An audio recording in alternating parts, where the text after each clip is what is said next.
प्रभाकर राय ने ठंड से सूंघा। जब उसने देखा कि बड़ों को हिल नहीं रहा है तो उसने गंभीर स्वर में उन्हें डांटा। दूसरे बुजुर्ग ने देरी करने की हिम्मत नहीं की। उसने जल्दी से कहा, मैं तुरंत जाऊंगा, मैं तुरंत जाऊंगा। 15 मिनट के बाद अर्जुन देव, जो ऊपर उड़ने की तैयारी कर रहा था, को एक युवा शिष्य का संदेश मिला। युवा शिष्य ने कहा कि प्रथम एल्डर हिडन ट्रेजर पवेलियन में उनका इंतजार कर रहे थे। हिडन ट्रेजर पवेलियन वो स्थान था जहां स्वर्गीय कृपाण मंडप हजारों वर्षों से जमा हुआ था। खेती की तकनीक, गुप्त मैनुअल, स्पिरिट हथियार, युद्ध कवच, आत्मा के पत्थर और सभी प्रकार के प्राकृतिक खजाने थे। बेशक स्वर्गीय कृपाण मंडप की ताकत के साथ इसके संचय की तुलना अन्य महान संप्रदायों से नहीं की जा सकती थी। ग्रेट जिन नेशन में हाउटियन संप्रदाय, ग्रेट चू नेशन में स्वर्गीय कृपाण द्वार या महान जिया राष्ट्र में हजार कृपाण मंडप जैसे सुपर संप्रदाय का उल्लेख करना नहीं है। यहां तक कि स्वर्गीय कृपाण मंडप भी तुलना में फीका पड़ गया। हालांकि चाहे कुछ भी हो, एक संप्रदाय की विरासत और धन का संचय निश्चित रूप से अर्जुन देव को आश्चर्य से आह भरने को मजबूर कर देगा। प्रथम बुजुर्ग प्रभाकर राय अर्जुन देव को हिडन ट्रेजर पवेलियन में लाना चाहते थे। स्वाभाविक रूप से उनके इरादे स्पष्ट थे। वे अर्जुन देव की ताकत की एक नई समझ हासिल करना चाहते थे और उसे इसमें शामिल करना चाहते थे। अर्जुन देव इस तर्क को समझ गए। हालांकि उसे अभी भी लगा कि यह अजीब था। चाहे कुछ भी हो, उसे लगा कि पहले बुजुर्ग प्रभाकर राय थोड़ा ज्यादा चौकस था। अर्जुन देव पहले ही स्वर्गीय कृपाण मंडप के लिए लड़ने के लिए सहमत हो चुके थे। इसके अलावा उसने 10,000 सुपीरियर ग्रेड स्पिरिट स्टोन स्वीकार कर लिए थे। पहले एल्डर को किस बारे में चिंता करने की जरूरत थी? उन्हें अर्जुन देव को और अधिक लाभ देने की कोई आवश्यकता नहीं थी। इस तरह के संदेह को लेकर अर्जुन देव युवा शिष्य के पीछे पीछे छिपे हुए खजाने के मंडप में चले गए। हिडन ट्रेजर पवेलियन किसी भी संप्रदाय के लिए एक महत्वपूर्ण स्थान था। स्वाभाविक रूप से सुरक्षा बहुत सख्त थी। रास्ते में अर्जुन देव ने कई ट्विस्ट और टर्न देखे। कई मोड़ और मोड़ थे। हर चौकी पर दिव्य कृपाण शिविर के कुलीन शिष्यों द्वारा पहरा दिया गया था। कभी कभी कुछ युद्धपोत हवा में मंडरा रहे थे। जब अर्जुन देव हिडन ट्रेजर पवेलियन में पहुंचे तो उन्होंने छत पर एक मार्शल सम्राट की आगा महसूस की। वे स्वर्गीय कृपाण मंडप के एक सर्वोच्च बुजुर्ग होने चाहिए। इतनी कड़ी सुरक्षा के साथ हिडन ट्रेजर पवेलियन के हेवनली सेबर पवेलियन के महत्व की कल्पना करना आसान था। प्रथम बुजुर्ग प्रभाकर राय प्रवेश द्वार पर लंबे समय से प्रतीक्षा कर रहे थे। उन्होंने आगे बढ़ रहे शिष्य को खारिज करने के लिए अपना हाथ लहराया। फिर वे अपने चेहरे पर मुस्कान के साथ अर्जुन देव के पास चले गए। हा, अर्जुन देव, आपको पता होना चाहिए कि मैं आपको यहाँ क्यों लाया हूं, है ना? अर्जुन देव ने ये संकेत देने के लिए सिर हिलाया कि वो समझ गया। प्रभाकर राय ने मुस्कुराते हुए कहा, आपने और महेश मान ने जो ताकत दिखाई वो मेरी उम्मीदों से कहीं अधिक थी। आप दोनों ने कृपाण के इरादे और 2 राज्यों को समझ लिया है। इसके अलावा आपने दोनों राज्यों को उनकी सीमा तक समझ लिया है। अगला कदम वसीयत होगा। हालांकि मैं आपके बारे में अधिक सोचता हूं। आप जानते हैं क्यों?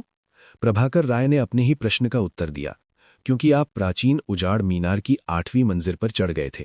ये अपने आप में एक तरह के भाग्य का प्रतिनिधित्व करता है। अब जबकि आप स्वर्गीय कृपाण मंडप में लौट आए हैं तो आपने अनजाने में स्वर्गीय कृपाण मंडप के भाग्य को प्रभावित किया है। बेशक ये एक अच्छा प्रभाव है। चलो बकवास काटते हैं, मेरे साथ आओ। प्रभाकर राय ने अपना सिर उठाया और मंडप के टॉप की ओर देखा। वहां सुप्रीम एल्डर के साथ एक साधारण संचार के बाद उन पर संरचनाओं की 18 परतों वाली लकड़ी के दरवाजे एक क्रैक के साथ खुल गए। पहली मंजिल सोने और जेड से भरी हुई थी, जो चमकदार रोशनी से चमक रही थी। पहली नजर में ये चौंधिया देने वाला था। ये कुछ चौंधिया देने वाला था। हालांकि जब किसी ने ध्यान से देखा तो उन्हें पता चला कि वे सभी सांसारिक वस्तुएं थीं। सोना, चांदी, गहने, जेडाइट, नाइट बॉल्स, सोना और बहुमूल्य पत्थर थे। यदि कोई सामान्य व्यक्ति इनमें से किसी एक वस्तु को ले लेता तो वो जीवन भर महिमा और वैभव का आनंद उठा पाता। हालांकि प्रभाकर राय और अर्जुन देव ने उन्हें देखने की जहमत भी नहीं उठाई। वे सीधे दूसरी मंजिल की ओर बढ़ गए। उनके लिए ये चीजें सिर्फ सांसारिक संपत्ति थीं। दूसरी मंजिल पर मौजूद चीजें दिलचस्प लगने लगी। स्पिरिट वेपन, सीक्रेट मैनुअल और इंफीरियर ग्रेड स्पिरिट स्टोन्स थे। हालांकि प्रभाकर राय ने उन्हें देखने की जहमत भी नहीं उठाई। वे जानते थे कि ये बातें अर्जुन देव का ध्यान नहीं खींच सकती थीं। दोनों ने तीसरी मंजिल से आगे बढ़ना जारी रखा। फिर चौथी मंजिल। धीरे धीरे कुछ ऐसी चीजें आईं जो अर्जुन देव को लुभाने लगीं। हालांकि प्रभाकर राय नहीं रुके। वे तब तक चलते रहे जब तक कि वे 7वीं मंजिल पर नहीं पहुंच गए। यदि वे दूसरी मंजिल पर जाते तो वे हिडन ट्रेजर पवेलियन की सबसे ऊपरी मंजिल पर पहुंच जाते। मैं तुम्हें केवल यहाँ तक ला सकता हूँ। मेरे पास अगली मंजिल तक जाने का कोई रास्ता नहीं है। महेशमान मुझे केवल 6वीं मंजिल तक ला सकते हैं, हालांकि तुम 7वीं मंजिल पर जा सकते हो। प्रभाकर राय धीरे से मुस्कुराए। अर्जुन देव ने 6वीं मंजिल के दृश्यों को आकार दिया। पहली मंजिल की चमकदार सुनहरी रोशनी की तुलना में ये मंजिल बहुत सादा थी। सभी खजानों ने अपनी आध्यात्मिक रोशनी वापस ले ली थी। यदि कोई ध्यान से देखता तो वो कमरे के हर कोने में भरी हुई एक फीकी आध्यात्मिक आभा महसूस कर सकता था। प्लैटिनम ग्लेज्ड येड से बनी टेबल और अलमारियां थीं जिन पर सभी प्रकार के खजाने थे। 1000 साल पुराने स्पिरिट बीस्ट के स्पिरिट कोर और 1000 साल पुराने मॉन्स्टर बीस्ट के मॉन्स्टर कोर थे। ये स्पिरिट बीस्ट और मॉन्स्टर बीस्ट जीवित रहते समय बहुत मजबूत थे। इनकी मृत्यु के बाद कोई भी स्पिरिट कोर और मॉन्स्टर कोर से तीव्र ऊर्जा उतार चढ़ाव महसूस कर सकता था। कृपाण से संबंधित सभी प्रकार की खेती की तकनीकों और मार्शल टेक्निकों से भरी बुकशेल्फ की पंक्तियां थीं। इनमें से कोई भी पृथ्वी रैंक से कम नहीं था। ये स्वर्गीय कृपाण मंडप के वरिष्ठों द्वारा प्राप्त किए गए थे जब वे साहसिक कार्यों के लिए बाहर निकले थे। जब अर्जुन देव ने नीचे की ओर देखा तो उन्होंने कई उत्कृष्ट ब्रोकेड बॉक्स भी देखे जिनमें सफेद inferior grade spirit gathering pearls थीं। अतीत में स्वर्गीय कृपाण मंडप में एक मार्शल संत था। स्पिरिट गैदरिंग पर्ल्स को परिष्कृत करने में सक्षम होना उसके लिए अजीब नहीं था। हालांकि स्वर्गीय कृपाण मंडप में अब कोई मार्शल संत नहीं था। जब भी उन्होंने स्पिरिट गैदरिंग पर्ल का उपयोग किया, एक कम हो गया।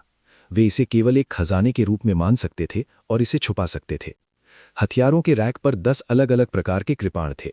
उन सभी में एक उज्ज्वल चमक थी। कभी कभी वे एक मजबूत कृपाण प्रकाश थूकते थे। ये हेवन रैंक वाले स्पिरिट हथियार का निशान था। जब प्रभाकर राय, जो बगल में थे, ने अर्जुन देव को हथियारों के रैक को देखते हुए देखा तो उन्होंने गर्व से कहा, अर्जुन देव, ये 10 हेवन रैंक वाले स्पिरिट हथियार हैं जो मेरे स्वर्गीय कृपाण मंडप ने 10,000 वर्षों में जमा किए हैं। उनमें से एक superior grade heaven rank heaven spirit हथियार भी है। मैं देख रहा हूं कि आपका लूनर शैडो कृपाण केवल एक सुपीरियर ग्रेड अर्थ रैंक स्पिरिट हथियार है। बस एक को चुन लो। लूनर शैडो कृपाण को बदलने के लिए हेवन रैंक वाले स्पिरिट हथियार का उपयोग करना। अर्जुन देव मंद मंद मुस्कुराए और अस्वीकृति में अपना सिर हिलाया। क्या मजाक है। लूनर शैडो कृपाण कभी एक उपदेवीय हथियार था। हालांकि ये अब केवल एक सुपीरियर ग्रेड अर्थ रैंक स्पिरिट हथियार है। जब तक कि अभिमा ने इसे पोषण देना समाप्त नहीं कर दिया, तब तक ये तुरंत एक हेवन रैंक वाला स्पिरिट हथियार बन जाएगा। भविष्य में जब उसे संबंधित सामग्री मिली तो वो इसे एक उपदेवीय हथियार में पुनर्प्राप्त कर सकता था। यदि उसके पास पर्याप्त अवसर होते तो अभिमा के मार्गदर्शन में ये एक नया देवीय हथियार भी बन सकता था। अर्जुन देव इसका विनिमय कैसे कर सकते थे? प्रभाकर राय कुछ देर के लिए स्तब्ध रह गए। जाहिर है उन्हें उम्मीद नहीं थी कि अर्जुन देव उनके सुझाव को इतने निर्णायक रूप से खारिज कर देंगे। हालांकि ये भी ठीक था। संयोग से महिषमान का हथियार क्षतिग्रस्त हो गया था। यदि वो इसे अर्जुन देव को दे देते तो ये बहुत उपयुक्त होता। फिर उन्होंने कहा, यह आपकी इच्छा पर है, जो भी आपको पसंद है बस ले लो। सबसे पहले अर्जुन देव ने कहा, जीवात्मा आत्मा है। महान बुजुर्ग, क्या आपको डर नहीं है कि मैं आपकी पूरी इमारत को खाली कर दूंगा? अर्जुन देव एक ऐसा व्यक्ति था जो एहसान चुकाना जानता था। वे जितना अधिक लेते उतना ही उन पर स्वर्गीय कृपाण मंडप का एहसान होता। वे जितना उपकार करते भविष्य में वे उतना ही एहसान चुकाते। इसलिए प्रभाकर राय अर्जुन देव को बहुत अधिक लेने से नहीं डरते थे। उन्हें केवल इस बात से डर था कि अर्जुन देव उन्हें हेय नज़र से देखेंगे और बहुत कम लेंगे। बेशक अर्जुन देव के लिए सब कुछ लेना असंभव था। अंत में उन्होंने 100 inferior grade spirit gathering pearls, 50,000 superior grade spirit stones, 1000 साल पुराने rank 9 lightning attributed demonic beast की लाइटनिंग कोर और एक लाइटनिंग ट्रिब्यूलेशन कृपाण तकनीक ली। ये लाइटनिंग ट्रिब्यूलेशन कृपाण तकनीक एक चरम अर्थ रैंक कृपाण तकनीक थी। ये एक ऐसी कृपाण तकनीक थी जिसे स्वर्गीय कृपाण मंडप के संस्थापक ने समझा था। ये 4 सीजन कृपाण तकनीक से कमजोर थी, लेकिन वुकुई कृपाण तकनीक से मजबूत थी। 4 सीजन कृपाण तकनीक का उपयोग ट्रम्प कार्ड के रूप में किया गया था। इस लाइटनिंग ट्रिब्यूलेशन कृपाण तकनीक का उपयोग दुश्मनों से निपटने के लिए, अपनी ताकत को छिपाने के लिए किया गया था। अर्जुन देव ने जो चीजें लीं वे प्रभाकर राय की उम्मीदों के भीतर थीं। वे मुस्कुराए और कहा, चलो, मैं तुम्हें कुछ 1000 साल पुरानी स्पिरिट जड़ी बूटियां चुनने के लिए येड मीडन पीक पर ले चलूंगा। उनके ट्रेजरी पवेलियन से निकलने के बाद पहले बुजुर्ग प्रभाकर राय ने अपना हाथ लहराया और एक युद्धपूत नीचे उतरा। प्रभाकर राय मुस्कुराते हुए कहा, चलो। अर्जुन देव ने कुछ देर हिचकिचाते हुए कहा, पहले बुजुर्ग, आपने मुझे पहले ही इतने सारे खजाने दे दिए हैं। जूनियर्स और बुजुर्गों के उपयोग के लिए स्पिरिट जड़ी बूटियों को छोड़ दें। प्रभाकर राय जोर से हंसे और अर्जुन देव को ऊपर खींच लिया। उन्होंने कहा, इसके बारे में ज्यादा मत सोचो। यदि तुम अन्य संप्रदायों में जाते हो तो वे तुम्हें इससे भी अधिक देंगे। जैसा कि मैंने कहा, चूंकि तुमने स्वर्गीय कृपाण मंडप को चुना है, हमारा स्वर्गीय कृपाण मंडप तुम्हारा पालन पोषण करने की पूरी कोशिश करेगा। वे दोनों डेक पर चढ़ गए और युद्धपोत तुरंत हवा में उड़ गया, येड मेडन पीक की ओर बढ़ा। जैसे जैसे युद्धपोत बादलों के मध्य से यात्रा करता था, दोनों ओर से हवा चली, जिससे अर्जुन देव और प्रथम बुजुर्ग के बाल फड़फड़ाने लगे। प्रभाकर राय ने कुछ देर खुद से बुदबुदाते हुए कहा, अर्जुन देव, ऐसा लगता है कि आपको नहीं पता कि 5 राष्ट्र युवा प्रतियोगिता का भाग्य क्या दर्शाता है, या शायद आपको नहीं पता कि ये भाग्य कितना मूल्यवान है। अर्जुन देव की दिल की धड़कन रुक गई। उसने प्रभाकर राय की ओर देखा और पूछा, तुम्हारा क्या मतलब है? ईमानदारी से कहूं तो अर्जुन देव को नहीं पता था कि यह भाग्य कितना कीमती है। उन्होंने ईमानदारी से प्रभाकर राय से मार्गदर्शन मांगा। आखिरकार दूसरा पक्ष एक संप्रदाय का प्रभारी था। वह निश्चित रूप से कुछ रहस्यों को जानता होगा जो अर्जुन देव को नहीं पता था। भाग्य एक ऐसी चीज है जो अलौकिक लगती है, इसका कोई निशान नहीं है। हालांकि ये मौजूद है। 20 साल पहले मेरा स्वर्गीय कृपाण मंडप आकाश में सूरज की तरह था। हालांकि अंत में हमें अभी भी एक बड़ी आपदा का सामना करना पड़ा। अंत में ऐसा इसलिए था क्योंकि हमारे पास पर्याप्त भाग्य नहीं था। अगर कोई ठोस चीज है जो भाग्य का प्रतिनिधित्व करती है तो वो ड्रैगन नस होगी। ड्रैगन नस? प्रभाकर राय ने आगे कहा, ड्रैगन नस दुनिया के भाग्य का प्रतिनिधित्व करती है। दुनिया में 9 ड्रैगन नसें हैं। 5 महान राष्ट्रों में से प्रत्येक ने एक को अपने अधीन कर लिया। विभिन्न राष्ट्रों के शाही न्यायालय बिना किसी स्थिति के सुपर संप्रदाय हैं। यही कारण है कि शाही दरबारों के लोगों को 5 राष्ट्र युवा प्रतियोगिता में भाग लेने की अनुमति नहीं है। उनके पास पहले से ही महान भाग्य है और वे अन्य संप्रदायों के साथ प्रतिस्पर्धा नहीं कर सकते हैं। अर्जुन देव को उत्सुकता हुई। उन्होंने पूछा, अब शेष 4 ड्रैगन नसें कहाँ हैं? प्रभाकर राय ने कहा, मूल रूप से आप इस बारे में नहीं जान पाएंगे। हालांकि अब तुम जानने के योग्य हो। 4 ड्रैगन नसें ग्रेट जिन नेशन के विंड क्लाउड अरीना के नीचे हैं। उस समय देवलोक राजवंश का अंतिम स्वर्गीय सम्राट बहुत महत्वाकांक्षी था। वह सभी 9 ड्रैगन नसों को इकट्ठा करना चाहता था। वह पूरे महान दुनिया का भाग्य प्राप्त करना चाहता था और अमर होकर स्वर्ग से प्रतिस्पर्धा करना चाहता था। उसने 4 पवित्र भूमि को नाराज कर दिया, जिसके परिणाम स्वरूप रैंक 9 की राक्षसी आपदा आई और नष्ट हो गई। 9 ड्रैगनों के भागने से दुनिया की आत्मा नसों को अराजकता में फेंक दिया, जिससे विभिन्न महान राष्ट्रों की आध्यात्मिक ऊर्जा का घनत्व कम हो गया। अर्जुन देव इस बात को जानते थे। हालांकि उन्होंने ये उम्मीद नहीं की थी कि ये देवलोक राजवंश की महत्वाकांक्षाओं से संबंधित होगा। देवलोक राजवंश को नष्ट करने वाली राक्षसी आपदा वास्तव में 4 पवित्र भूमि के कारण हुई थी। नियमित किसान ऐसे रहस्य की कल्पना नहीं कर पाएंगे। उनकी नज़र में 4 पवित्र भूमि धार्मिकता के प्रतिनिधि थे, जो हर जगह स्थानिक आंसुओं को सील करने में मदद करते थे।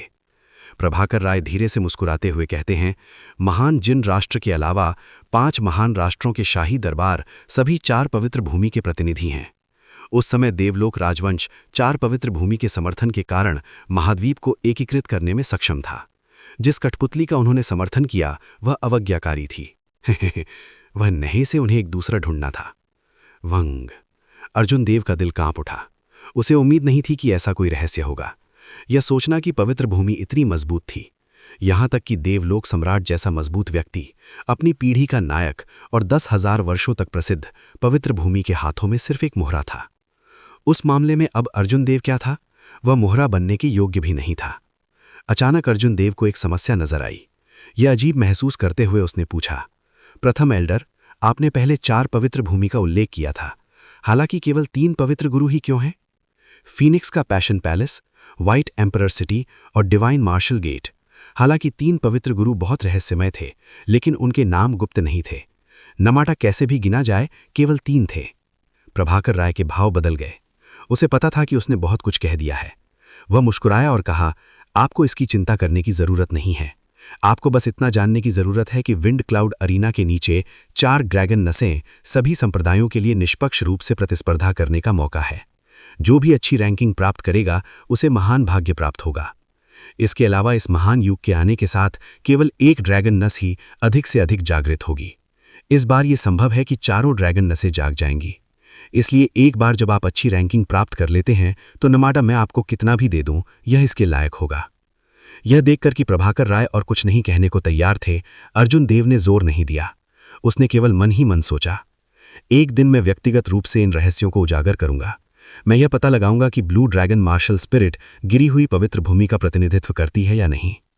अर्जुन देव ने एक बार लेंग यू से सुना था कि ब्रह्मांड में 3000 महान लोक हैं। देवलोक महाद्वीप को स्काई डोम क्षेत्र कहा जाता था, लेकिन यह 3000 महान लोकों में से सिर्फ एक सामान्य क्षेत्र था। तथाकथित ऊपरी क्षेत्र एक उच्च स्तरीय क्षेत्र था जो 3000 महान लोकों पर राज्य करता था। इसे कुनानलुंग क्षेत्र कहा जाता था। तब से अर्जुन देव के मन में एक छोटा सा अनुमान था, तथाकथित स्थानांतरण एक संयोग नहीं हो सकता है। पृथ्वी अतीत में 3000 महान लोकों में से एक हो सकती है। बहरहाल यह अर्जुन देव के दिल का सबसे गहरा रहस्य था। न माटा वह कौन था, वह इसे नहीं बताएगा। अब वह जो एक चीज कर सकता था वह थी निरंतर मजबूत बनना, अपनी शक्ति को बढ़ाना। फिर वह व्यक्तिगत रूप से रहस्यों को सुलझाएगा। जैसे ही वे बोल रहे थे, सुगंधित यूथ मेडन पीक उनके सामने प्रकट हो गई। युद्धपोत यूथ मेडन पीक के एक चट्टान के किनारे पर एक मंडप की ओर उड़ान भरा। मंडप चट्टान के खिलाफ झुका हुआ था। इसका अधिकांश हवा में तैरता था, इसीलिए हवा में मंडप की तरह लगता था। अर्जुन देव की आंखें चमक उठी। उन्होंने कहा, यह मार्शल ग्रैंड अंकल शेन की जगह है। प्रभाकर राय ने सिर हिलाया और कहा, हाँ, यह सही है। यदि आप प्राकृतिक खजाने प्राप्त करने के लिए यूथ मेडन पीक आना चाहते हैं तो आपको मार्शल ग्रैंड अंकल की अनुमति लेनी होगी। हालांकि कोई समस्या नहीं होनी चाहिए, चिंता मत करो। जब युद्धपोत हवा में 1 किलोमीटर था तो प्रभाकर राय ने हाथ हिलाया और युद्धपोत को रोक दिया। फिर वह धीरे से अर्जुन देव के साथ जमीन पर उतरा। कोई आवाज नहीं कर रहा था। Marshal grand uncle Shen, marshal भतीजा प्रभाकर राय दर्शकों से अनुरोध करता है। स्वर्गीय कृपाण मंडप का प्रभारी प्रभाकर राय इस समय बहुत सम्मानजनक था। मंडप के बांस के दरवाजे धीरे धीरे खुल गए और महान और प्रतिष्ठित शेन मंजुन, जो अपने चरम पर एक युवा लड़की की तरह दिखती थी, बाहर चली आईं। चू जिन युन उनके पीछे सावधानी से चला। जब प्रभाकर राय ने शेन मंजुन को बांस की सीढ़ियों से नीचे आते देखा तो वह तेजी से आगे बढ़ा और अपनी यात्रा का उद्देश्य समझाया। यह सुनकर शेन मंजुन ने दिलचस्पी से अर्जुन देव की ओर देखा और मुस्कुराई और बोली, अप्रत्याशित रूप से 2 साल पहले का छोटा आदमी इस हद तक बढ़ गया है। जिनयुन, मेरा पदक ले जाओ और उसे 1000 साल पुराने जड़ी बूटियों के खेतों में ले जाओ। वह जो चाहे ले सकता है। अर्जुन देव ने थोड़ा झुककर मुट्ठी मुट्ठी से सलामी दी। बहुत बहुत धन्यवाद मार्शल ग्रैंड अंकल। जब अर्जुन देव एक नियमित मार्शल यूथ को मिलते थे तो वह ज्यादा से ज्यादा मुट्ठी मुट्ठी से सलामी देते थे और सम्मान का उपयोग करते थे। यह महाद्वीप का नियम था। जब कमजोर शक्तिशाली से मिलते थे तो वे ऐसा करते थे। यदि कोई लापरवाही करता तो मुंह से समस्या आ सकती थी। शक्तिशाली का सामना करते समय न्यूनतम सम्मान दिखाना पड़ता था। हालांकि जब अर्जुन देव ने शेन मंजुन को देखा तो वह झुक गए। दरअसल उसे यह पहले ही अनुमान लगा लेना चाहिए था। 300 साल पुराना मार्शल यूथ दुर्लभ नहीं था।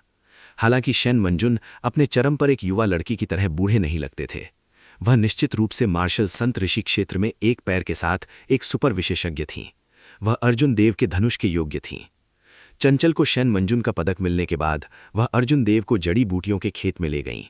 इस बार प्रभाकर राय पीछे नहीं चला। जैसे ही प्रभाकर राय ने अर्जुन देव को जाते हुए देखा, वह मुस्कुराया और कहा, मार्शल अंकल, आप इस व्यक्ति के बारे में क्या सोचते हैं? क्या वह मेरे पालन पोषण के योग्य है? शेन मंजुन की निगाहें एक स्पष्ट कुंड की तरह गहरी थीं। उन्होंने खिंचे हुए अंदाज में कहा, यह व्यक्ति सतह पर सौम्य दिखाई देता है, लेकिन उसका दिल ठंडा है। वह बाहरी ताकतों के बहकावे में आसानी से नहीं आएगा। वह आत्मकेंद्रित है और जानता है कि वह क्या चाहता है। वह हत्या करने में निर्णायक है, ठंडा है और भावनाहीन है। प्रभाकर राय की मुस्कान ठंडी पड़ गई। क्या ऐसा हो सकता है कि मैंने उसका गलत आकलन किया हो? शेन मंजुन ने विषय बदला और मुस्कुराकर बोली, हालांकि यह सौभाग्य की बात है कि वह नहीं बदला है। पहली बार जब मैंने उसे देखा है तब से लेकर अब तक उसका दिल नहीं बदला है। उसने संसार की समृद्धि देखी है और असीम महिमा प्राप्त की है। उसने कुश्ती के रिंग में लगातार 100 जीत हासिल की, प्राचीन उजाड़ टावर के 8वीं मंजिल पर पहुंचा और 4 देशों का सबसे मजबूत व्यक्ति बना। हालांकि वह हमेशा स्वयं रहा है, उसका दिल नहीं बदला है। प्रभाकर राय कुछ हानि में थे क्योंकि उन्होंने कहा, मार्शल अंकल, मुझे समझ नहीं आता है। शेन मंजुन मीठी मुस्कान से मुस्कुराईं और मुड़ी। उनकी मधुर आवाज गूंज उठी, समझने की कोई आवश्यकता नहीं है। आपको बस इतना जानने की जरूरत है कि वह आपको वह दे सकता है जो आप चाहते हैं। अर्जुन देव और चंचल एक दूसरे को लंबे समय से जानते थे। हालांकि जब वे दोबारा मिले तो उन्होंने कुछ अध्यात्म महसूस किया। चंचल को उम्मीद नहीं थी कि आरोहण मंच पर युद्ध के बाद अर्जुन देव स्वर्गीय कृपाण मंडप में लौट आएंगे। जब वे पहली बार मिले थे तो उनकी खेती में इतना बड़ा अंतर नहीं था। अब यह स्वर्ग और पृथ्वी की तरह था। चंचल अभी भी मार्शल संत ऋषि क्षेत्र में सुस्त था। हालांकि अर्जुन देव पहले ही मार्शल किंग की दहलीज पार कर चुके थे और मार्शल मोनार्क पार करने वाले थे।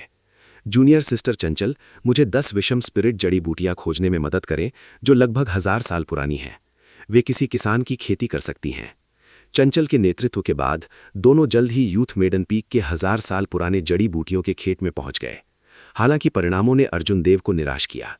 हालांकि इसे 1000 साल पुराना जड़ी बूटियों का खेत कहा जाता था, लेकिन अधिकांश स्पिरिट जड़ी बूटियां केवल 800 या 900 वर्ष पुरानी थीं। बहुत कम ही थीं जो 1000 साल पुरानी थीं। 2000 साल पुरानी एक भी नहीं थी। शायद प्रभाकर राय को पता नहीं था कि वह पहले ही बड़ी संख्या में 1000 साल पुरानी स्पिरिट जड़ी बूटियों का सेवन कर चुका है। ऐसी स्पिरिट जड़ी बूटियां अब उसके लिए उपयोगी नहीं थीं। वह केवल लापरवाही से 1000 साल पुरानी स्पिरिट जड़ी बूटियों के 10 डंठल खोज सकता था और उन्हें उपहार के रूप में उपयोग कर सकता था। 1 महीने के भीतर वह मोहे शहर लौट जाएगा। उसे कुछ वापस लाना था। 1000 साल पुरानी स्पिरिट जड़ी बूटियों के 10 डंठलों को लापरवाही से चारों ओर देखना। जब चंचल ने यह सुना तो वह अपने हृदय में आंखें घुमाने से नहीं रोक सकी। लापरवाही से चारों ओर देखने से आपका क्या मतलब है? क्या इस आदमी ने वास्तव में सोचा था कि 1000 साल पुरानी अमृत गोभी है? यह ऐसी चीज थी जो बड़ों को भीख मांगने पर भी नहीं मिल सकती थी। हालांकि अगर वह जानती थी कि अर्जुन देव उसे केवल उपहार के रूप में उपयोग कर रहा था और महसूस करता था कि यह पर्याप्त अच्छा नहीं है, तो किसे पता था कि वह कैसा महसूस करती। अर्जुन देव ने एक पल सोचा और कहा, ठीक है, यह 1000 साल से भी अधिक पुराना होगा। संख्याओं को बनाने के लिए 8 या 900 साल पुराना। चंचल इस मामले को संभालने के साथ अर्जुन देव अधिक स्वतंत्र थे। 1 घंटे तक इंतजार करने के बाद चंचल 15,000 साल पुरानी स्पिरिट जड़ी बूटियों के साथ वापस लौटी। जब अर्जुन देव ने चेक किया कि कोई गलती नहीं है, तो वो धीरे से मुस्कुराए और कहा, बहुत धन्यवाद जूनियर सिस्टर चू, मैं पहले अपनी छुट्टी ले लूंगा। जब अर्जुन देव वापस लौटे और प्रभाकर राय और शैन मंजुन से मिले, तो उन्होंने उन्हें फिर से धन्यवाद दिया। आखिर ये चीजें उसके लिए बेकार थीं। हालांकि उन्हें अभी भी बुनियादी शिष्टाचार दिखाना था। प्रभाकर राय ने बुदबुदाया, अर्जुन देव, क्या आपके पास कोई और अनुरोध है? आप बस उनका उल्लेख कर सकते हैं। अगर मैं एक कर सकता हूं तो मैं निश्चित रूप से आपकी मदद करूंगा। 5 नेशन यूथ कंपटीशन में हेवनली सेबर पवेलियन का प्रतिनिधित्व करना एक बात थी। हालांकि यह अज्ञात था कि उन्हें अच्छी रैंकिंग मिल सकती है या नहीं। अर्जुन देव कोई अनुरोध कैसे कर सकते थे? वो केवल दूसरे पक्ष के दयालु इरादों को अस्वीकार कर सकता था। किंगयुन चोटी पर एक बेहद उजाड़ जंगल में बिजली चमकी और आकाश में गड़गड़ाहट हुई। जब अर्जुन देव ने अपनी नई प्राप्त लाइटनिंग क्लैश कृपाण तकनीक का अभ्यास किया तो काले बादल छा गए। लाइटनिंग क्लैश कृपाण तकनीक 4 सीजन कृपाण तकनीक से अलग थी। इसके लिए ज्यादा व्यक्तिगत समझ की जरूरत नहीं थी। अर्जुन देव को बस इतना करना था कि प्रत्येक चाल का अर्थ और स्थिति समझी।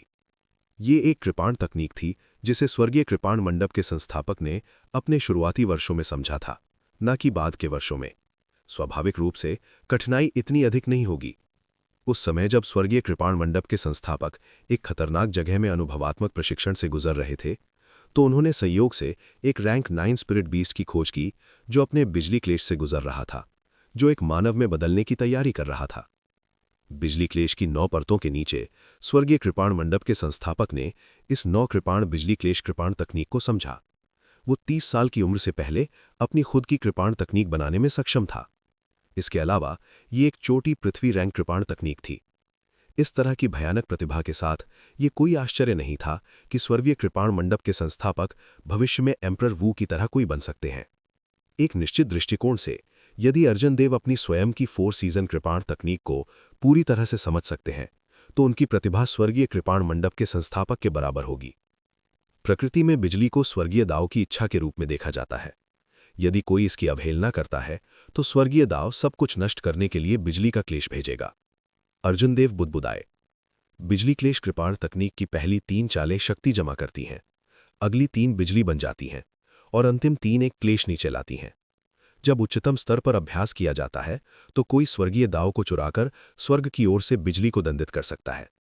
मुझे उम्मीद है कि यह मुझे निराश नहीं करेगा। अर्जुन देव ने व्यक्तिगत रूप से भट्टी को अपने क्लेश से गुजरते देखा था। गुप्त मैनुअल में कृपाण तकनीक की 9 चालों का विस्तृत परिचय था। स्वर्गीय कृपाण मंडप के संस्थापक ने भी उन्हें व्यक्तिगत रूप से समझाया था। इसके अलावा अर्जुन देव के पास मजबूत समझने की क्षमता थी। लाइटनिंग क्लेश कृपाण तकनीक को विकसित करने में अर्जुन देव की प्रगति बहुत तेज थी। 4 सीजन कृपाण तकनीक की तुलना में ये कम से कम 5 या 6 गुना तेज था। वो 1 महीने में सभी 9 चालें सीखने में सफल रहे। ये सामान्य था। 4 सीजन के लिए अर्जुन देव को इसे स्वयं बनाने की आवश्यकता थी। उसे सावधानी से अपना रास्ता महसूस करना था। जहां तक लाइटनिंग क्लैश कृपाण तकनीक का सवाल है, स्वर्गीय कृपाण मंडप के संस्थापक ने पहले ही उनके लिए मार्ग प्रशस्त कर दिया था। उसे बस उनके निर्देशों का पालन करना था। दोनों की तुलना करते समय यह स्पष्ट था कि कौन सा अधिक कठिन था। हालांकि 4 सीजन कृपाण तकनीक की ताकत निश्चित रूप से लाइटनिंग क्लैश कृपाण तकनीक से ऊपर थी। इसके अलावा ये अर्जुन देव के लिए अधिक उपयुक्त था। आखिरकार उसने इसे स्वयं समझ लिया था। अर्जुन देव ने अपनी कृपाण मयान की और सीधे खड़े हो गए। उसके ऊपर के बादल धीरे धीरे बिखर गए। वो अपने आप में बुदबुदाया, 2 महीने पहले ही बीत चुके हैं। मोहे शहर लौटने का समय है। 5 नेशन यूथ कंपटीशन में अभी 4 महीने बाकी हैं। इसके बाद अर्जुन देव को कुंडलुन लोक में जाना पड़ सकता है। उसे कभी मोहे शहर लौटने का मौका नहीं मिल सकता है। हालांकि सलीम तेवतिया ने उसे देवकुल से बाहर निकाल दिया था और उसे अपना पुत्र के रूप में स्वीकार नहीं किया था, लेकिन खून पानी से भी गाढ़ा था। उनके पुत्र के रूप में उन्हें वापस जाना पड़ा और देखना पड़ा। ये वे भाई थे जिन्होंने 10 साल के वादे के लिए इतनी मेहनत की थी। वे शिष्य जो सलीम तेवतिया के सामने घुटने टेक कर उनके लिए गुहार लगाने को तैयार थे। अब वे कैसे कर रहे थे, अच्छा या बुरा? अर्जुन देव को सहज महसूस करने से पहले व्यक्तिगत रूप से नजर डालनी पड़ी। देर रात पूर्णिमा आकाश में ऊंची लटकी हुई थी। इसकी चांदनी रोशनी ने किन्युन पीक को पूरी तरह से रोशन कर दिया। चांदनी का उपयोग करते हुए अर्जुन देव सौम्या से विदाई लेने की तैयारी करते हुए उसके आंगन की ओर बढ़े। हा। आंगन में सौम्या ने तंग वस्त्र पहने थे जो उसके आकर्षक फिगर को पूरी तरह से रेखांकित करते थे। वो अपनी कृपाण तकनीकों का अभ्यास करने पर ध्यान केंद्रित कर रही थी। एक बार में एक चाल। कृपाण की रोशनी टिमटिमा रही थी। जैसे ही सौम्या चल रही थी, आंगन में एक तेज हवा चली जिससे असंख्य गिरे हुए पत्ते निकल गए। अब सौम्या पहले से ही एक peak superior grade martial king थी। जब तक उसकी हवा की स्थिति में और सुधार नहीं होगा तो वो आधे कदम मार्शल मुनाक तक आगे बढ़ने में सक्षम होगी। जब सौम्या ने अर्जुन देव को बाहर देखा तो उसने अपने हाथ में छोटी कृपाण पकड़ ली। उसने कृपाण घुमाई और तीक्ष्ण आभा से अर्जुन देव पर हमला किया। क्या हम फिर से चालों का आदान प्रदान करने जा रहे हैं? अर्जुन देव मंद मुस्कुराया। उसे आश्चर्य नहीं था। पिछले कुछ दिनों से हर रात ऐसा ही हो रहा था। वे दोनों चालों का आदान प्रदान करेंगे और पता लगाएंगे कि उनमें क्या कमी है। लेकिन सामान्यतः ये अधिकांशतः अर्जुन देव थे जो सौम्या को संकेत दे रहे थे। अब अर्जुन देव के युद्ध अनुभव और अंतर्दृष्टि ने सौम्या को धूल में चटा दिया। Dang dang dang. चांदनी रोशनी के नीचे अर्जुन देव और सौम्या आंगन में तेजी से चले। जब उनके हथियार आपस में टकराए तो चिंगारियां उड़ी। आज तुम सामान्य से 4 घंटे पहले पहुंचे हो। क्या तुम मुझसे अलविदा कहने के लिए यहां आए हो? सौम्या ने अर्जुन देव को पीछे छोड़ते हुए बिजली की गति से तलवार चलाया। ची। अर्जुन देव ने सौम्या के हमले को रोकने के लिए लापरवाही से अपनी तलवार का उपयोग किया। उन्होंने धीरे से कहा, मुझे 5 नेशन यूथ कंपटीशन से पहले मोहे शहर लौटना है। तुम कब तक जाओगे? तुम वापस कब आओगे? कम से कम 1 महीने, अधिकतम 3 महीने। किसी भी मामले में मैं स्वर्गीय कृपाण मंडप के ग्रेट जिन राज्य के लिए प्रस्थान करने से पहले वापस आऊंगा। बातचीत करते हुए उन्होंने चालों का आदान प्रदान किया। कोमल चांदनी के नीचे वे लापरवाह और बेपरवाह दिखाई दिए। उनके हृदय में एक हल्की गर्माहट बह रही थी। 1 घंटे के बाद उन दोनों ने चालों का आदान प्रदान समाप्त कर दिया। सौम्या ने अपने हथियार मयान किए और निराशाजनक रूप से मुस्कुराते हुए कहा, अभी 1 महीना ही हुआ है और तुमने बहुत सुधार किया है। मैं वास्तव में तुम्हारी तुलना नहीं कर सकती। अर्जुन देव ने सौम्या का हाथ पकड़ा और मुस्कुराते हुए कहा, क्या हुआ? क्या तुम्हें डर लगता है कि मैं भविष्य में तुम्हें धमकाऊंगा? सौम्या शर्मा गई और धीरे से बोली, अगर तुम मुझे धमकाओगे तो मैं इसे स्वीकार कर लूंगी। हालांकि अगर तुम बहुत ज्यादा जाते हो तो मुझे डर है कि हमारे बीच की दूरी बढ़ जाएगी। अर्जुन देव ने सौम्या को अपनी बाहों में खींच लिया। रात के आकाश में चमकते मून को देखते हुए उसकी नजर गहरी थी। उसके चेहरे पर एक उदास मुस्कान दिखाई दी जब वो बुदबुदाया, इस दुनिया में किंगयुन पीक मेरा दूसरा घर है। चाहे मैं कितनी ही ऊंची या दूर क्यों न चला जाऊं, मुझे घर लौटना होगा।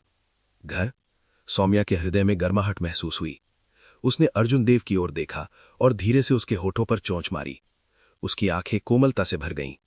अर्जुन देव मंद मुस्कुराया और सौम्या को क्षैतिज रूप से ले गया। इसके बाद वो उसके आवास की ओर चल दिया। दोनों युवा थे। पिछले 2 महीनों में वे रात में एक साथ खेती कर रहे थे। जब वे गहरे प्यार में थे तो एक पुरुष और एक महिला के बीच तथाकथित मामले स्वाभाविक रूप से तब होते हैं जब परिस्थितियां सही होती हैं। ग्रेट किन राज्य में 4 प्रांत थे: डोंगमिंग प्रांत, शीहे प्रांत, नानलिंग प्रांत और उत्तरी राजा का निवास।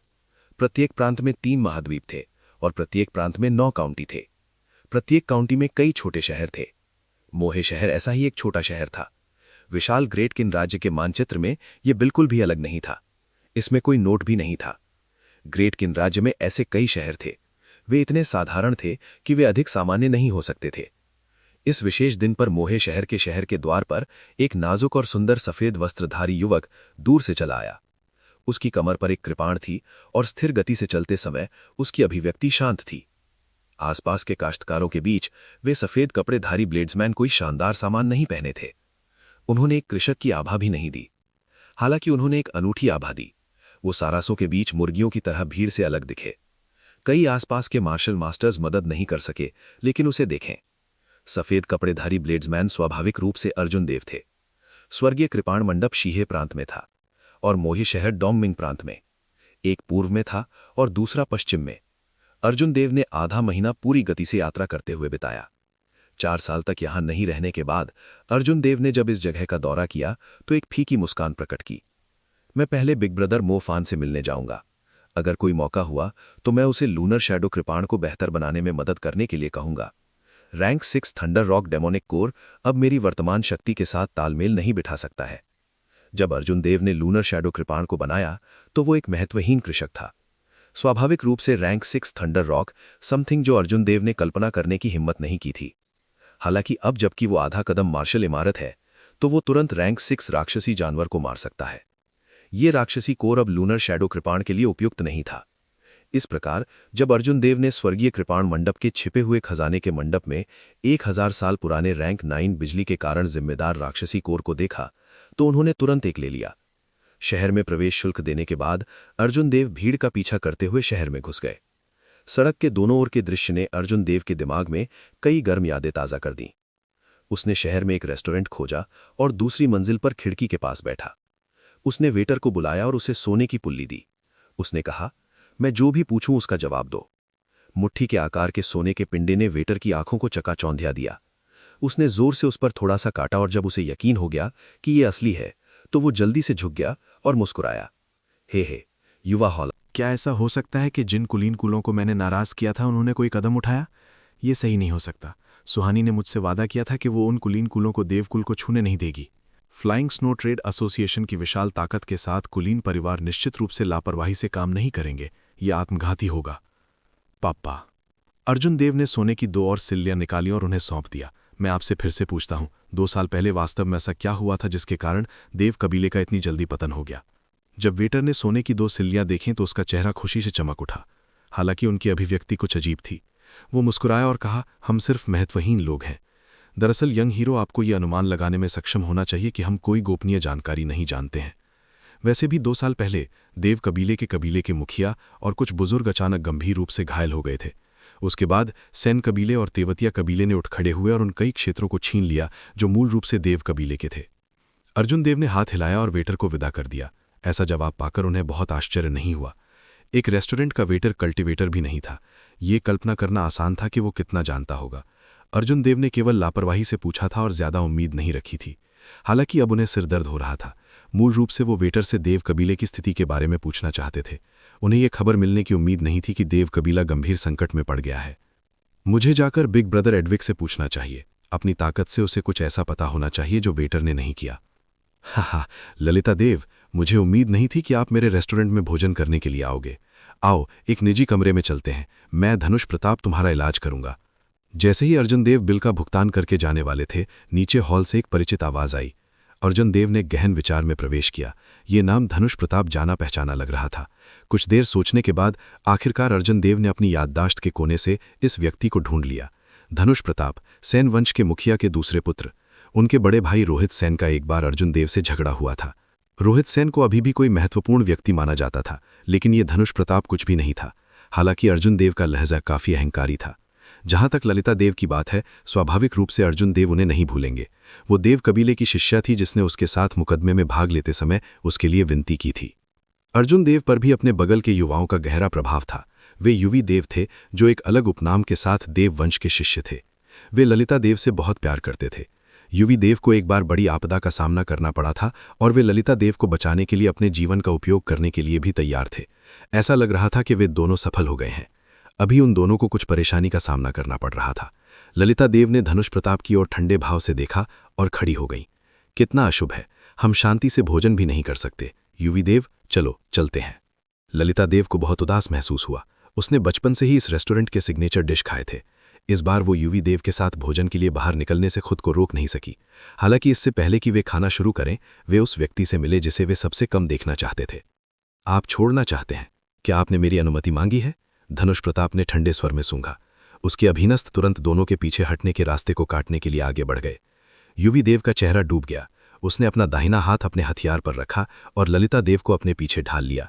उसने ठंडे स्वर में कहा, धनुष प्रताप, तुम क्या करने की कोशिश कर रहे हो? ये मत भूलना कि नगर भगवान ने क्या कहा। धनुष प्रताप के चेहरे पर एक अजीब सी मुस्कान उभर आई और उसने कहा, चिंता मत करो। चूंकि नगर भगवान ने पहले ही दो कुलों के बीच संघर्ष में मध्यस्थता कर ली है, इसलिए मैं तुम्हारे लिए चीजों को कठिन नहीं बनाऊंगा। हालांकि क्या तुम्हें लगता है कि बिल का भुगतान किए बिना तुम जा सकते हो? ढोंग। ललिता देव ने मेज पर सोने की 2 सिल्लियां फेंकी और सूंघा। क्या अब तुम संतुष्ट हो? 50 तेल सोने की, बदलाव की कोई आवश्यकता नहीं है। चलो चलते हैं। हालांकि प्रवेश द्वार को अवरुद्ध करने वाले 5 लोग बिल्कुल भी नहीं हिले। उनका दूर जाने का कोई इरादा नहीं था। 5 पुरुष शिखर मार्शल ग्रैंड मास्टर थे। उनमें से कोई भी युवी देव से कमजोर नहीं था। यदि वे 5 एक साथ हमला करते तो वे एक पल में युवी देव को वश में करने में सक्षम होते। धनुष प्रताप भावहीन था। जैसे उसने मेज पर रखी सोने की 2 सिल्लियों को कुचल दिया। उसने ठंडे स्वर में कहा, क्या मैंने कहा था कि इस भोजन की कीमत सोने में थी? तुम दोनों तुरंत 100 अवर ग्रेट स्पिरिट स्टोन सौंप दो, नहीं तो कोई भी जाने की सोच भी नहीं सकता। ललिता देव और युवी देव के हाव भाव बहुत बदल गए। ललिता देव ने जोर से शाप दिया, तुम्हें क्या लगता है कि तुम क्या बेच रहे हो? यहां तक कि रैंक एक स्पिरिट बीस्ट फीस्ट को भी इतनी कीमत नहीं मिलेगी। धनुष प्रताप ने ललिता देव के सुंदर शरीर को देखा और उसकी आंखों में एक तुच्छ भाव चमका। वो मुस्कुराया और कहा, तुम स्थिति को बेहतर ढंग से समझो। ये मेरे सैन कबीले का रेस्टोरेंट है। ये इतना ही बिकेगा जितना मैं कहता हूं। यहां तक कि यदि तुम्हें इसे स्वीकार नहीं करना है तो भी तुम्हें इसे स्वीकार करना होगा। तुम छोटी लड़की, मैं पहले से ही तुम पर नजर रखे हुए हूं।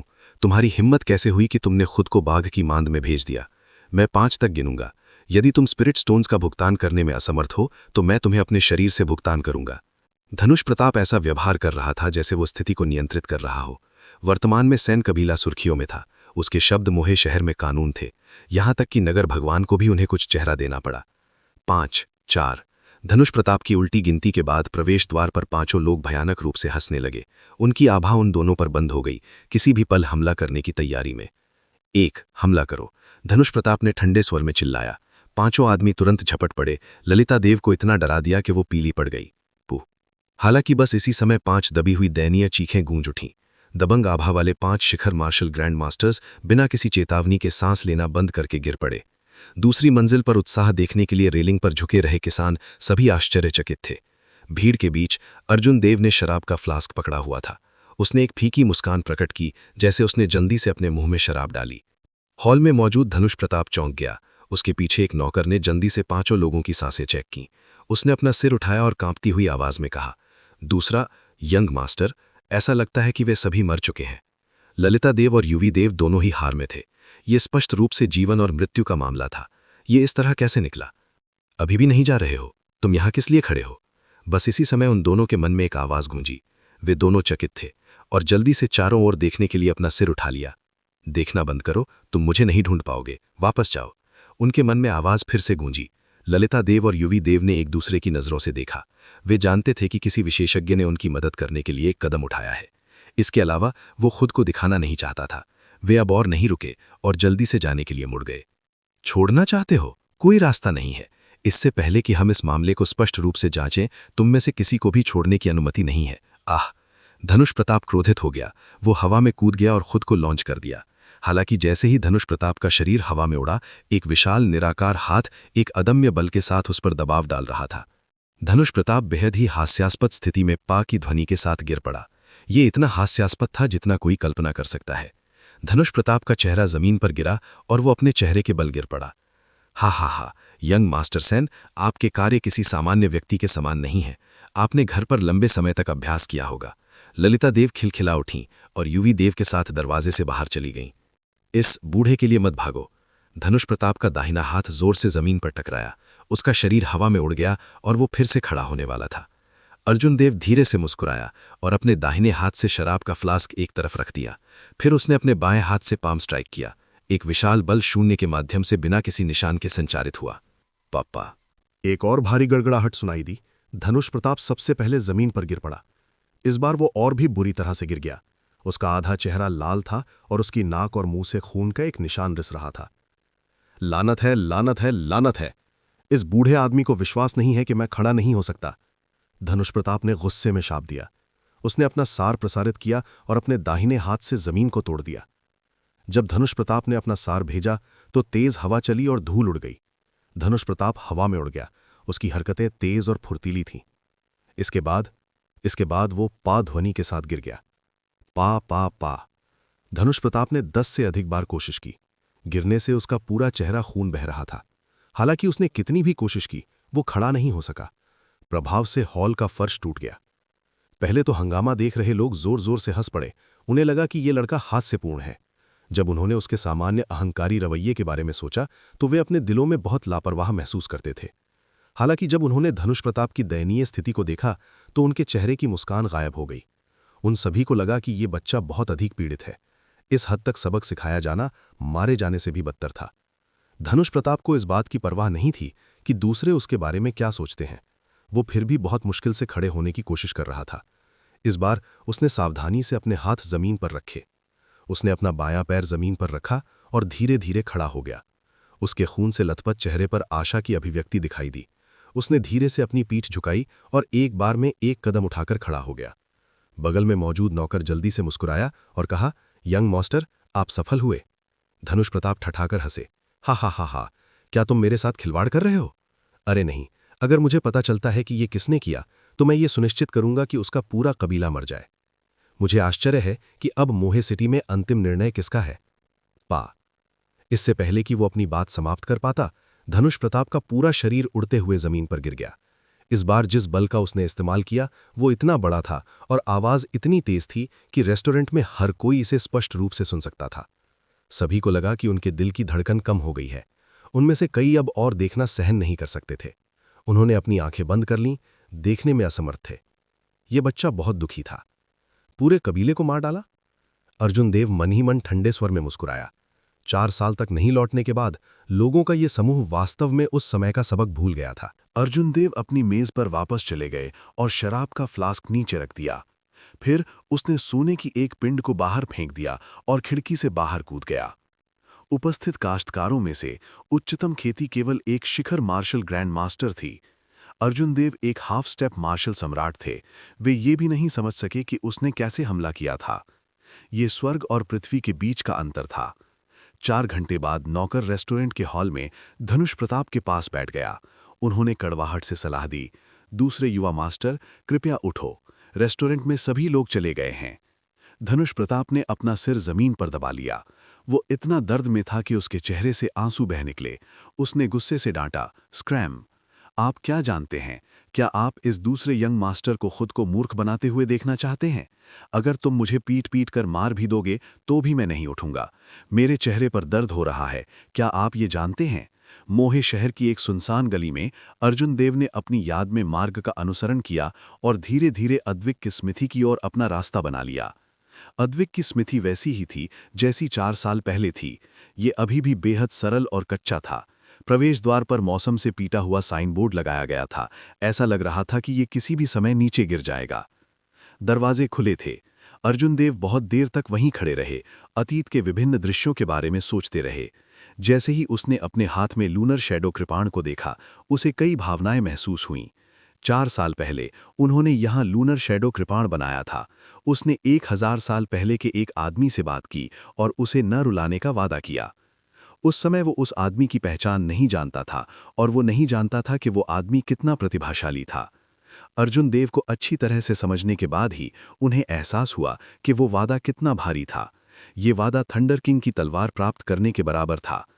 वो अभिमान थी, एक गर्वित तलवार आत्मा। यहाँ तक कि थंडर किंग भी अपनी ताकत से उसकी मौत की गारंटी नहीं दे सकता था। क्या वो अर्जुन देव ऐसा कर सकता है? अर्जुन देव के हाव भाव गंभीर हो गए। उन्होंने धीरे से आह भरी। यहाँ तक कि थंडर किंग भी शहतूत तलवार की मौत की गारंटी नहीं दे सकता था। क्या मैं ये कर सकता हूँ? आपको कोई भरोसा नहीं है, ट्रैशी मास्टर? चौंक कर अर्जुन देव ने प्रसन्नता से कहा, अभिमा, क्या तुम जाग रही हो? अर्जुन देव ने अभिमा को ये कहते हुए याद किया कि अगर वो फिर से जाग जाती है तो ये तब होगा जब वो पूरी तरह से तलवार की आत्मा में विलीन हो जाएगी। लूनर शैडो कृपाण के अंदर अभिमा के होंठ मुड़ गए। वो धीरे से मुस्कुराई। जब आप उसके साथ अंतरंग हो रहे थे तो मैं पहले ही जाग चुकी थी। मैंने लंबे समय तक लड़ाई देखी। हक्का बक्का रहकर अर्जुन देव ने कहा, क्या मुझे आपको धन्यवाद देना चाहिए कि आपने आवाज नहीं की और मुझे परेशान नहीं किया? अभिमा जोर से हंस पड़ी। मुझे धन्यवाद देने की जरूरत नहीं है, मैं हमेशा बहुत उदार रहा हूं। बस वहीं खड़े मत रहो, अंदर जाओ। अर्जुन देव असहाय महसूस कर रहे थे। हालांकि वो अभिमा के साथ कुछ नहीं कर सकते थे, इसलिए वो केवल दरवाजा खोलकर अंदर जा सकते थे। ये छोटी सी दुकान पहले से बंद है, आज हम व्यापार नहीं कर रहे हैं। छोटी सी दुकान धूल से भर गई थी। अद्विक लंगड़ाते हुए पीछे हट गया। उसकी पीठ अर्जुन देव की ओर थी, जबकि वो अलमारियों पर कुछ हथियारों को साफ कर रहा था। अर्जुन देव धीरे से मुस्कुराया, क्या आप मेरे साथ व्यापार नहीं कर रहे हैं? अद्विक के हाथ एक पल के लिए रुक गए। वो मुड़ा और देखा कि सफेद वस्त्र पहने एक युवक के कमर पर कृपाण लटका हुआ है। युवक के चेहरे पर मुस्कान थी। जैसे ही उसने शांति से उसे देखा, अर्जुन देव। लंबे समय के बाद अद्विक सुखद आश्चर्य में चिल्लाया। 4 साल पहले की तुलना में अर्जुन देव के रूप में बहुत बड़ा बदलाव आया था। ये विशेष रूप से उनके स्वभाव के संदर्भ में था। इसमें एक पृथ्वी विध्वंसक परिवर्तन आया था। एक नज़र से एक सामान्य व्यक्ति उसे 4 साल पहले के देव कबीले के दूसरे यंग मास्टर से नहीं जोड़ सकता था। जब वे मोहे शहर में प्रवेश किया तो कई लोगों ने उन्हें नहीं पहचाना। ये सबसे अच्छा सबूत था। अद्विक ने अफसोस से कहा, ये वास्तव में तुम हो। तुम्हारा बदलाव असाधारण है। अगर ये लूनर शैडो कृपाण नहीं होता तो मैं तुम्हें नहीं पहचान पाता। अर्जुन देव ने दुकान के आंतरिक भाग के चारों ओर देखा। हर जगह हथियार थे। उन्होंने आह भरते हुए कहा, 4 साल हो गए हैं, लेकिन आपकी दुकान ज्यादा नहीं बदली है। अद्विक्स मुस्कुराया, मेरी दुकान कैसे बदल सकती थी? चलो अंदर बात करते हैं, चलो पीते और चैट करते हैं। जरा रुकिए, अद्विक ने संदेह से पूछा, क्या गलत है? अर्जुन देव ने कुछ नहीं कहा। उसने अपना हाथ बढ़ाया और हथियारों के ढेर से एक तलवार उड़ गई। तलवार 1.3 मीटर लंबी और 2 उंगली चौड़ी थी। ये पंख की तरह पतली थी, लेकिन जब ये हवा में नाचती है तो ये कोई आवाज नहीं करती है। तलवार को सुनना और उसके साथ संवाद करना। अर्जुन देव चिल्लाया और पतली तलवार अचानक बिना रुके कांपने लगी, जिससे एक मधुर तलवार गूंज उठी, विंग विंग विंग। उसी क्षण में दुकान की सभी तलवारें एक सुर में गूंज उठीं। असीम तलवार की गुनगुनाहट एक साथ जुड़ गई और घर भी कांपने लगा। अब ठीक है, हम अंदर जा सकते हैं। अर्जुन देव मंद मुस्कुराया और रुक गया। तलवार की सारी गुनगुनाहट उसी क्षण में समाप्त हो गई और सब कुछ सामान्य हो गया। अद्विक स्तब्ध रह गया। उन्हें नहीं पता था कि अर्जुन देव ने अचानक ऐसा क्यों किया। अभिमा, जो लूनर शैडो कृपाण के अंदर थी, उसने मुट्ठी भींच ली और दुखी होकर कहा, ये व्यक्ति वास्तव में प्रतिशोधी है। अप्रत्याशित रूप से वो 4 साल बाद भी मेरी बातों को नहीं भूला। मोहे शहर, जिस रेस्टोरेंट में धनुष प्रताप और ललिता देव का टकराव हुआ था, सेन कबीले के प्रमुख झांगयान अपने कबीले के अभिजात्यों के साथ दौड़े।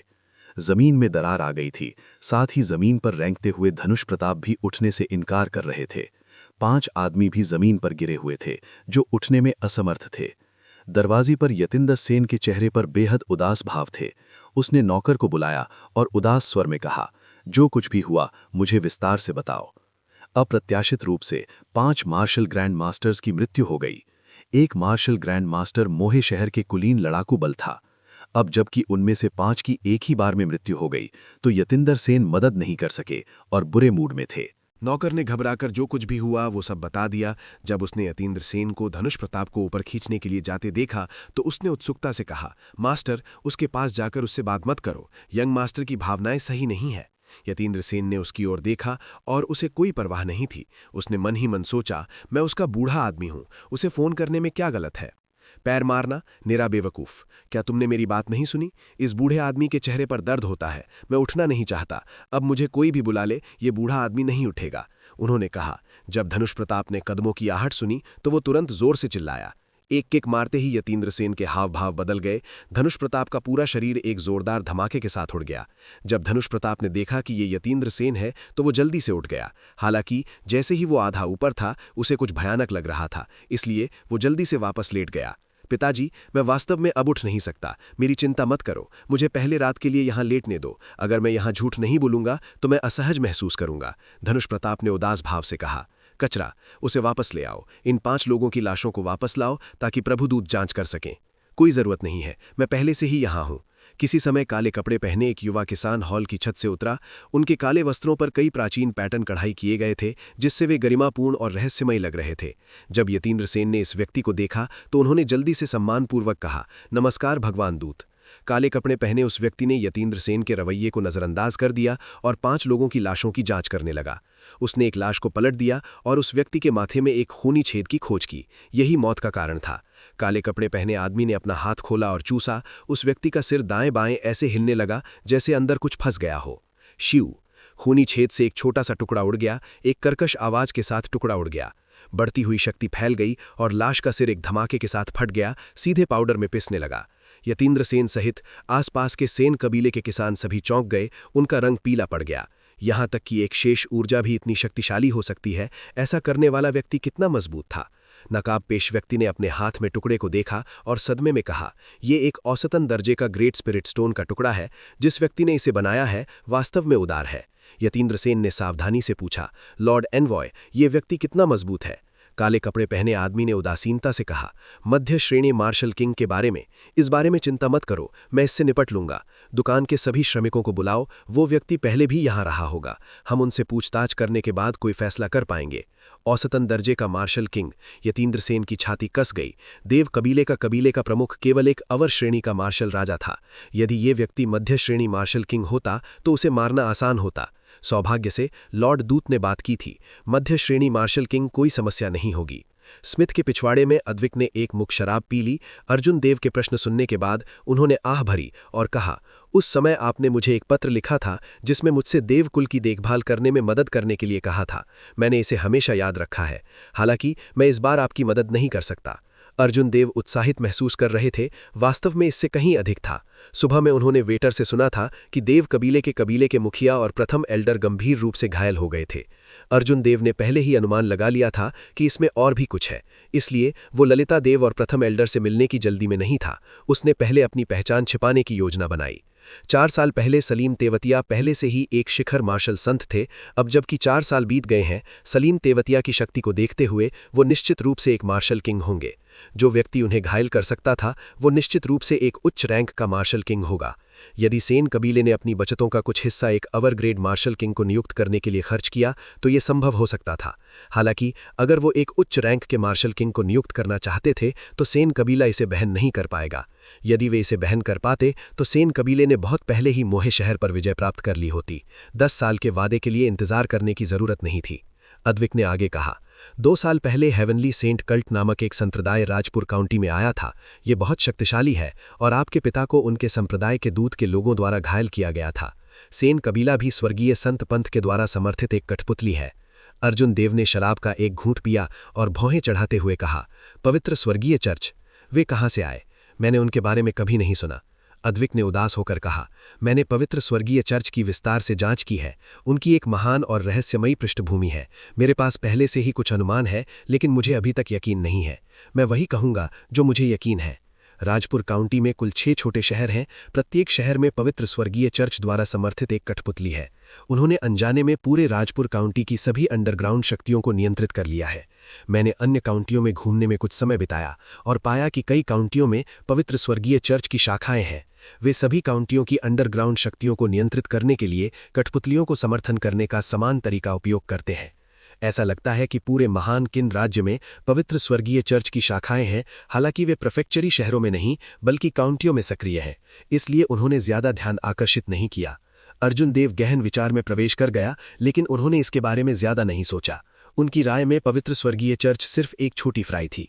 अंत में एक संप्रदाय को अपनी शक्ति विकसित करने पर ध्यान केंद्रित करना चाहिए। इतने छोटे फ्राई के साथ जब ये वास्तव में एक मजबूत संप्रदाय को नाराज करता है तो कोई भी मार्शल एम्पायर इससे आसानी से निपट सकता है। अब जबकि उनके दिमाग में एक मोटा विचार आ गया था तो अर्जुन देव ने कहा, मुझे राजपुर काउंटी में पवित्र स्वर्गीय चर्च के मुख्यालय का स्थान बताओ। मैं व्यक्तिगत रूप से वहां की यात्रा करूंगा। सेन कबीले को नष्ट करना आसान था, हालांकि दूसरा पक्ष किसी भी समय दूसरे सेन कबीले का समर्थन कर सकता था, इसलिए उन्हें समस्या के स्रोत से ही निपटना होगा। चलो इस बारे में अभी बात नहीं करते हैं, मेरे पास तुम्हें देने के लिए कुछ है। उत्तर प्राप्त करने के बाद अर्जुन देव ने विषय बदल दिया। उसने 1000 साल पुराने रैंक 9 के लिए जिम्मेदार मानसिक मूल को बाहर निकाला और कहा, इस मामले के अलावा मैं तुमसे एक एहसान मांगना चाहता हूं। अद्विक ने मानसिक मूल प्राप्त किया और एक नजर डाली तो उसकी अभिव्यक्ति बहुत बदल गई और उसने कहा, ये 1000 साल पुराने रैंक 9 मानसिक जानवर का मानसिक मूल है। तुम्हें ये कहां से मिला? अब तुम कितने शक्तिशाली हो? अर्जुन देव ने मंद मंद मुस्कुराते हुए कहा, 1000 साल पुराना मानसिक जानवर पहले से ही एक मार्शल ऋषि है। मैं निश्चित रूप से इसे नहीं मार पाऊंगा। ये मेरे एक दोस्त का उपहार है। मैं चाहता हूं कि तुम इस रैंक 9 से बिजली के लिए जिम्मेदार मानसिक मूल को लूनर शैडो कृपाण में डाल दो। क्या तुम ऐसा कर सकते हो? अद्विक ने मुस्कुराते हुए कहा, इसे मुझ पर छोड़ दो। तुम्हारे द्वारा दिए गए नुस्खे के साथ हालांकि मेरा पैर अभी भी थोड़ा लंगड़ा है, लेकिन मेरी मरीडियन अंत में खुल गई हैं। मैंने पिछले 4 वर्षों में कोई प्रगति नहीं की। अद्विक ने बिना किसी हिचकिचाहट के तुरंत सहमति व्यक्त कर दी। उसने लूनर शैडो कृपाण और मानसिक मूल को अपने हाथों में पकड़ लिया और उसने अर्जुन देव की मदद की पेशकश को ठुकरा दिया और सीधे भूमिगत फोर्जिंग रूम की ओर चले गए। अद्विक के जाने के बाद अर्जुन देव ने खुद से बुदबुदाया, पवित्र स्वर्गीय पंथ, मुझे उम्मीद है कि ये कोई बड़ी समस्या नहीं होगी। चाहे जो कुछ भी हो, देव वंश इस दुनिया में उसकी जड़ है। वो अर्जुन देव बिना कुछ किए देव कबीले को परेशानी में नहीं देख सकता। इस तरह वो मन की शांति के साथ नहीं जा पाएगा। वो चिंतित रहेगा और शांत नहीं हो पाएगा। लूनर शैडो कृपाण को फिर से बनाने में शायद कुछ समय लगेगा। अर्जुन देव समय बर्बाद नहीं करना चाहते थे। उन्होंने 2 सुपीरियर ग्रेड स्पिरिट स्टोन निकाले और आंगन में पालथी मारकर बैठ गए और खेती की स्थिति में प्रवेश कर गए। 4 घंटे बाद अर्जुन देव का दिल बैठ गया। उसने महसूस किया कि एक मजबूत आभा उसकी धारणा से उसकी जांच कर रही है। उसने अपनी आंखें खोली और तुरंत अपनी आध्यात्मिक भावना को बढ़ाया। उसने देखा कि एक अजीब कपड़े पहने, काले कपड़े पहने हुए आदमी स्मिथी से 1 किलोमीटर दूर एक छत पर खड़ा है, जो एक अमित्र दृष्टि से उसकी दिशा में देख रहा है।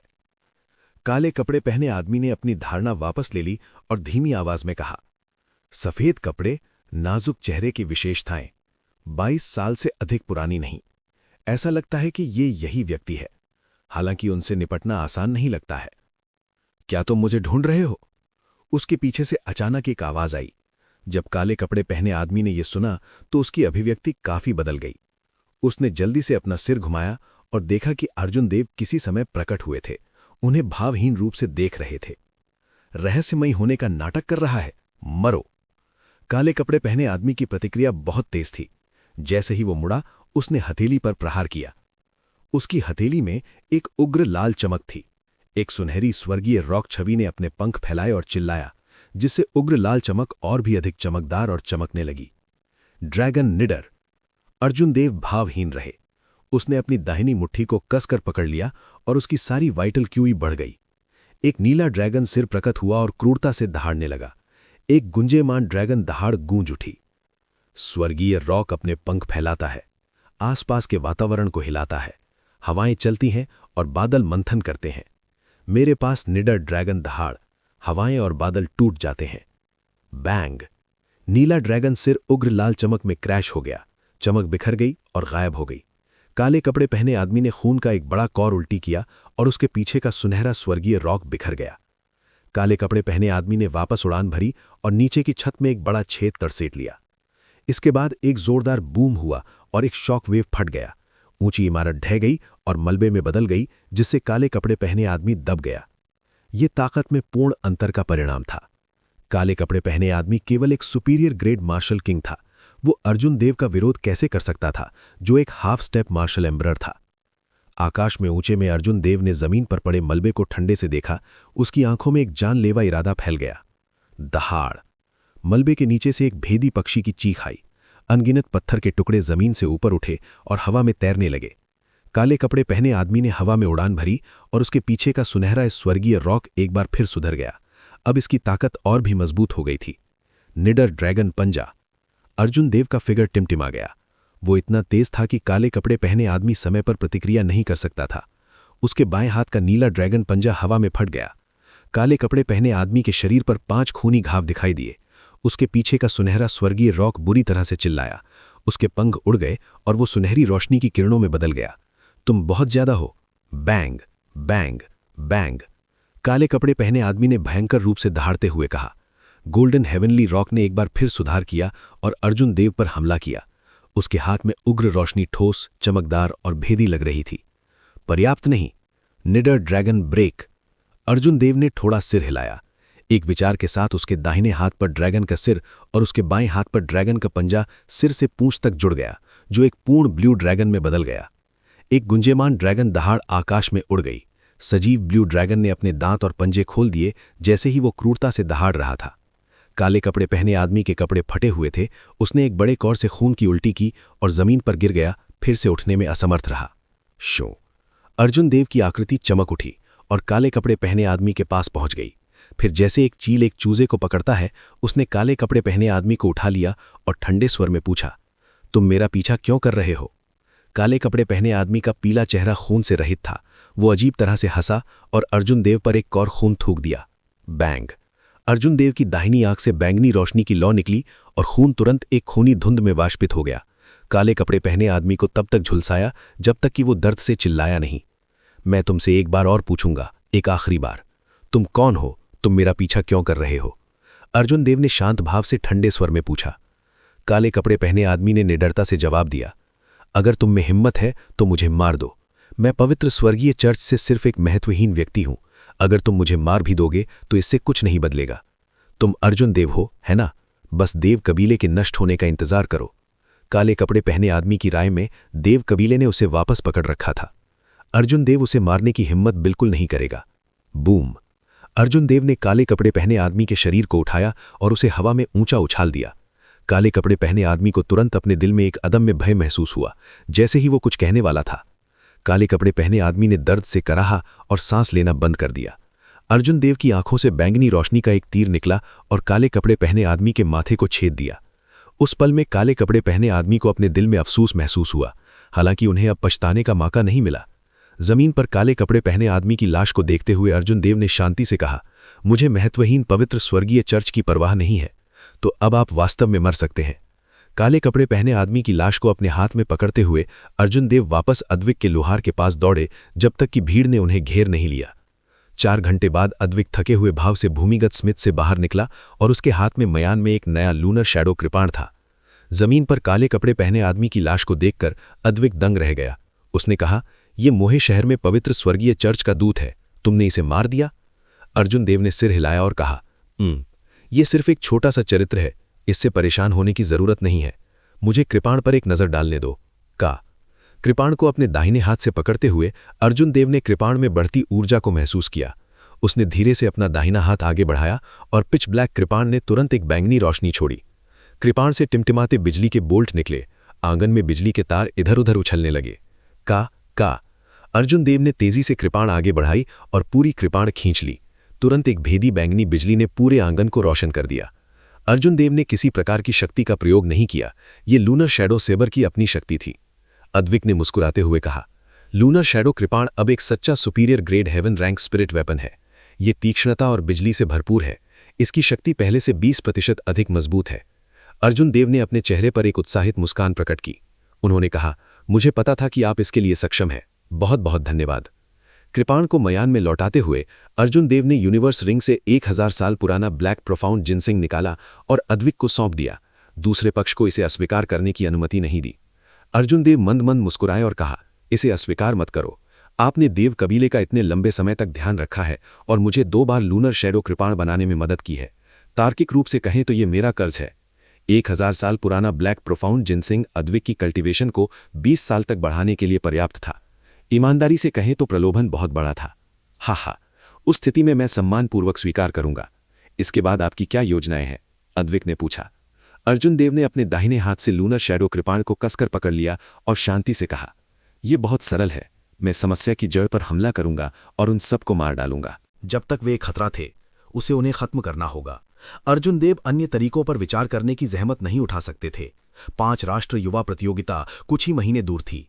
सभी प्रतिभाशाली कृषक कड़वाहट से खेती कर रहे थे, उस क्षण के आने का इंतजार कर रहे थे। अर्जुन देव के पास सोचने के लिए ज्यादा समय नहीं था।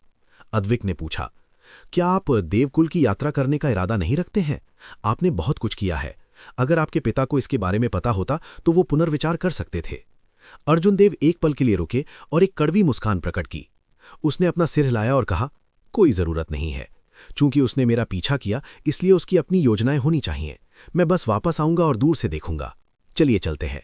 मंद मंद मुस्कुराते हुए अर्जुन देव ने हाथ हिलाया और अद्विक को अलविदा कहा।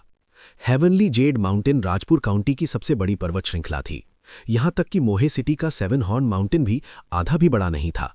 हालांकि 7 हॉर्न माउंटेन की तुलना में स्वर्गीय जेड पर्वत आधा भी मूल्यवान नहीं था। ऐसा इसीलिए था क्योंकि पहाड़ में स्पिरिट वेन, स्पिरिट अर्ब्स या स्पिरिट बीस्ट नहीं थे। ये सिर्फ एक उजाड़ पहाड़ था।